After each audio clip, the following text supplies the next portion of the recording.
Man, I think my new favorite band might be Park Wild. I just heard another song. In Between. Golly. It's a good song. Stuck in the in-between with you. Golly, I feel that. I feel that. I feel that in my bones. You know, you feel like you get stuck in between. You get stuck between that rock and that hard spot. You get stuck between lust and love. You get stuck between unconditional love and loving with conditions. You get stuck in between social conditionings and what you truly want and how you truly want to live and who you truly want to be. We all get so much stuck in the in-between. It's so very true. It's so very true. I haven't even finished that song. But it came to me because, you know, I've always been, I try to be very diplomatic. I try to be as diplomatic as I can, when it comes to, when I talk about things, you know, in reference to my family and friends and careers and businesses and all of that, you know, because again, when I talk about my truths and I talk about certain things, you know, it exposes certain things, and I don't harbor any ill will, or, you know, like I'm past that chapter of my life, you know, of what they've so graciously put me through. And I give grace and thanks to it because it's helped me heal. It's helped me forge into the person God called me to be, you know? And because I see that it all just stems from pain and hurt, that's why people inflict certain things onto you. You know, people inflict manipulation and tactics and, you know, target you and GS you. And I mean, I know that there's government, you know, programs and secret XYZs. Like I'm well aware of all of that.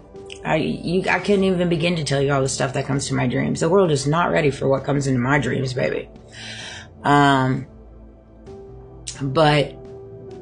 at the end of the day, it still just stems from being broken and unhealed and spiritless. Really. They're not moving with their spirit, they're moving with their ego. They're stuck in the in-between and they're leading more on their ego. And you know, it came to me because I've always been so divinely connected to my past. All right. Last year, it's like I knew I was living in a simulation. I knew I was living in a false reality. I knew that things just weren't adding up. Again, this is story time for entertainment purposes only. Things weren't adding up. Nothing was making sense. And it's like I had this like strong pull. And when we reconnected and I saw him back in September and then in October, and just a little bit of events, the times that we ran into each other and spoke thereafter, it's like, and then even in August when I was still at my previous management company that I worked for, again, I said this about my DJ AI, like I have this love-hate relationship with my DJ AI. And I swear sometimes I feel he be speaking to me through the DJ AI. I know it's crazy, but I just do sometimes. And anyways, because he's been such a catalyst into my spiritual awakening, because on the other stem of it, it's like I've been fighting for our love to be reconnected. Because deep down inside, I know that we've been pulled apart. And just something inside me, this is all before I started even through my healing back in October. It's just like something inside of me, like just came to me from like out of the blue. Like it was like, I felt within my bones that he wanted to be with me, but he couldn't. And it's like I knew everything around me was just so just corresponded, set up traps. Like, it's so mind-boggling to say, but it's the truth, and I just run so much alongside the truth. Again, whatever my future holds, okay? But I have to give credit where credit's due, and respect where respect is owed, it's just how I operate. It just is. And so it's like, that was such a big part of my resilience and my perseverance in the last, I would say from August, probably like July, August, all the way up until, well, even now in some ways, but now I'm more ingrained on my own path and my own journey. I'm not fighting for love for him. I've crossed over from that. But that was a big part of the catalyst in reference to walking me into my spiritual awakening. And I know this video is probably not going to make sense to a lot of people, and so take away with what resonates, but this is just my storyline, my blueprint.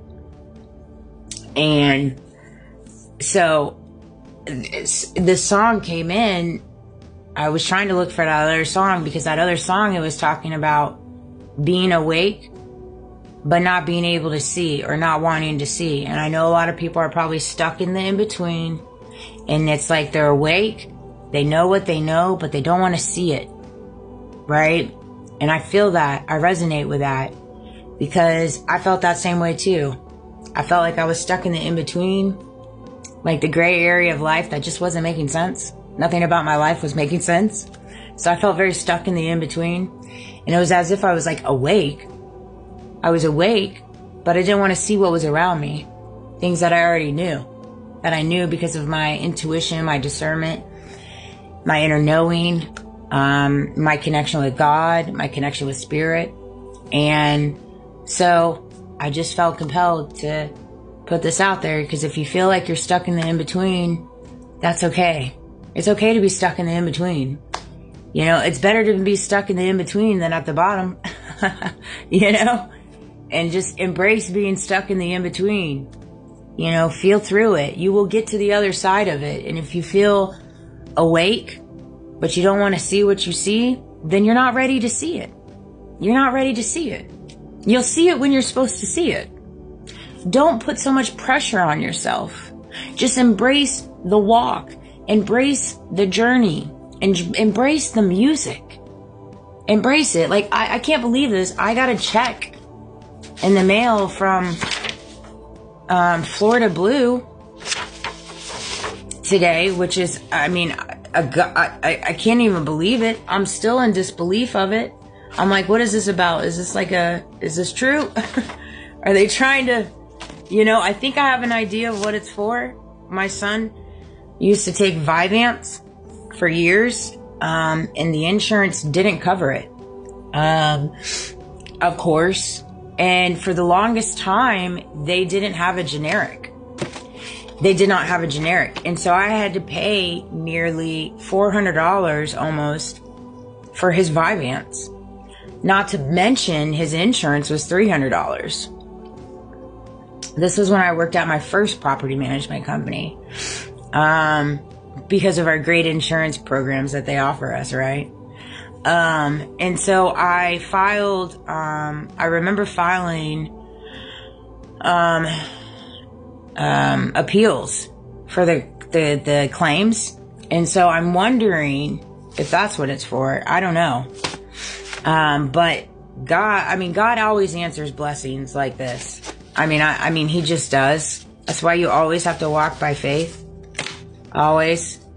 But I just felt compelled to share this little story time, but please take away with what resonates when I speak about things. I'm only talking about myself and what I've learned. And then I talk about different things in reference to my feelings, my perceptions, my opinions when it comes to the broader scale. I don't say anything intentionally to do digs. I just ask questions. And we live in a world that doesn't want you to ask questions. We live in a world based off lies. And when you're somebody that tells the truth, they don't like it. And so